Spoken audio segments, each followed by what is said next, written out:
Welcome to Act Out. I'm Eleanor Goldfield, and this is your tipping point. Don't be political. I'm sure you've heard people say that before. Don't be political. It's not sexy to be political. Stop talking politics.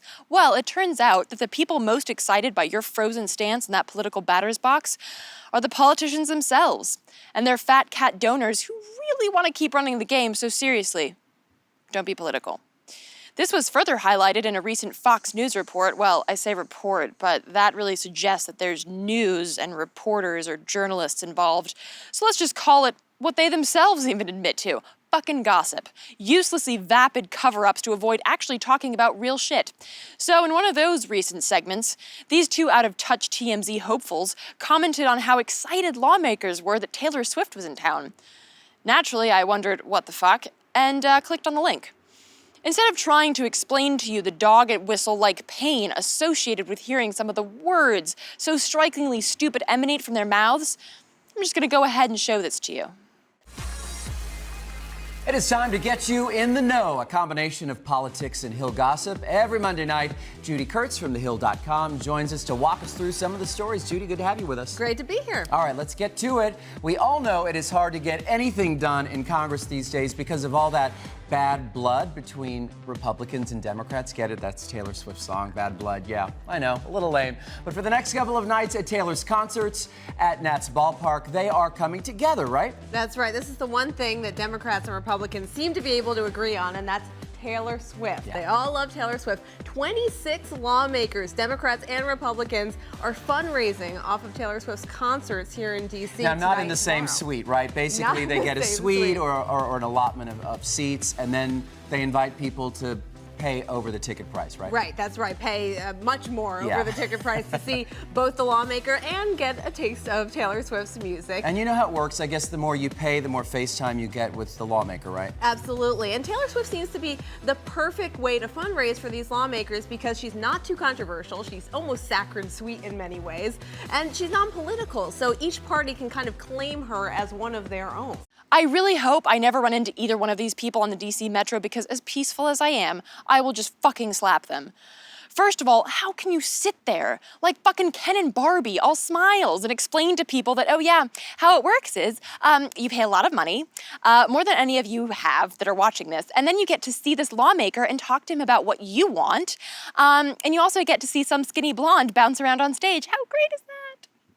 But even still, we wouldn't even have this horrendous segment to test our gag reflexes on if it weren't for the fact that Taylor Swift is now the equivalent of campaign bait. And yes, that really fucking bothers me as a feminist, but not nearly as much as it bothers me that she's actually worse than apolitical, because that doesn't exist. What she is a loud supporter of the status quo, a complicit accomplice in the fast-falling farce that is this democracy. Simply by being quote-unquote apolitical, to my knowledge, she has never once used her fame for the socio-political benefits of this country, or any other country for that matter. I mean, can you imagine crooked politicians trying this shit with Bob Dylan, or Joan Baez, Immortal Technique, or Rage Against the Machine? Yeah, come on down to the Rage concerts, box seats, and you can get verbally abused while you sip your martini. An unlikely pairing, I think. And that is exactly as it should be. Artists are the mouthpiece of a generation, the voice of a culture, and right now, what are they saying? Oh, don't break my heart, or come on my back, or why didn't you text me back? I think I love you. The fucking world is on fire. The US is killing children and civilians at random, our economy is tanking, our environment's gasping for air, and all you can write about is that some dude stood you up at an overpriced restaurant in New York fucking City.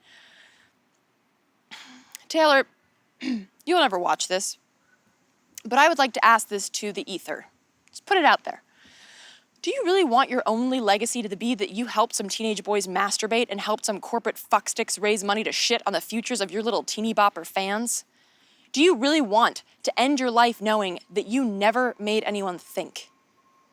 That you only ever made people feel for themselves, their bad days and broken hearts, that any number of starving fucking kids, even in this country, let's not even talk about internationally, any of your bad days that any number of fucking homeless kids would literally offer up a few fingers to have as a best day. Hey, squirrel.